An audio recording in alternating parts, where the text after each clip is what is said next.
ஈரோடுல வந்து 18ஆம் தேதி வந்து அந்த கூட்டம் நடத்தப்படுங்கிற மாரி சொல்லியிருக்காங்க. அதுக்கு 84 நிபந்தனைகள் விதிச்சிருக்காங்க. அந்த நிபந்தனைகள் பத்தி தான் இன்னைக்கு பெரும் பரபரப்பா பேசப்படுது. 84 நிபந்தனைகள் இதுவரைக்கும் யாருக்குமே விதிச்சதில்லன்னு அண்ணன் செங்கோட்டையன் அவர்களே சொல்றாரு. ம். இதுவரைக்கும் இந்த கட்சி நான் இருந்திருக்கேங்க. எனக்கு தெரியும் 84 நிபந்தனைகள் கிடையாதுங்கிற மாரி சொல்றாங்க. அது என்னன்னு புரியலங்க எனக்கு 84 நிபந்தனை. எதுக்கு அவ்வளவு நிபந்தனைகள் எதுக்காகண்ணே? அவ்வளோலாம் இருக்காது.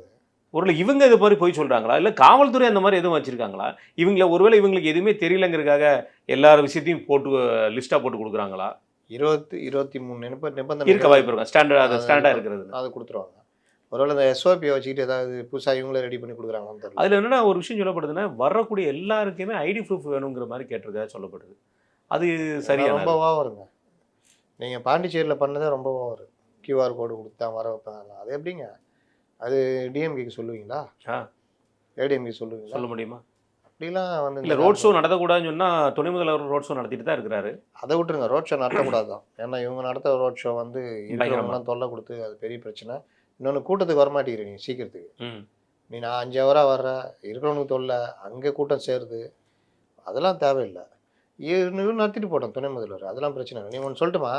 தொல்காப்பியர் பூங்கா இருக்குல்ல, ஆமா. அங்கே காலைல வாக்கிங் போகிறாங்க அவங்க 2 பேரும், அப்பா மகன் 2 பேரும். போகிற வரவங்கெல்லாம் கூப்பிட்டு செல்ஃபி எடுத்துக்கிறதுலாம் இலவசம். அது வாட்டில் எடுத்துன்னு இருக்காங்க. அதனால் அந்த மாதிரிலாம் போய்கிட்டு இருக்குது. அது டிஎம்கே ஐடிவிங்லையும் போட்டுருவாங்க.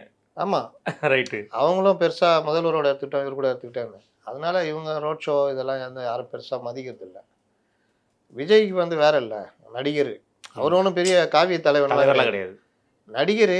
விஜய் கூட எடுத்துக்கிட்டேன் பண்ணால் அது ஒரு பெரிய பெருமை இல்லை. அதனால் ரோட்டில் போகிறவங்க கூட சும்மா இருந்தால் நாங்கள் கம்யூனிஸ்ட் கட்சியில் இருக்கும்போது இந்த பிரசுரம் ரொம்ப தகவல்களை திரட்டி மேலிடத்துலேருந்து போட்டு கொடுப்பாங்க. ₹1 அந்த பிரசுரம் நாங்கள் கொடுப்போம். நடு ரோட்டில் சைக்கிளை ஸ்டாண்டு போட்டு ஓடிடுவோம். வந்து நீட்டுவாங்க கையை. என்ன ₹1 கொடுங்க. ₹1வா? துட்டா? ஆமாம், நான் சும்மா நினச்சேன். அப்படி சும்மா கொடுத்தா கூட அவன் அதை வாங்கி போய் படிக்க மாட்டான். ஆனாலும் சும்மா கொடுக்குறேன்னா வந்து வாங்குறது. அந்த மாதிரி மனநிலை தான் நம்ம மக்களுக்கு.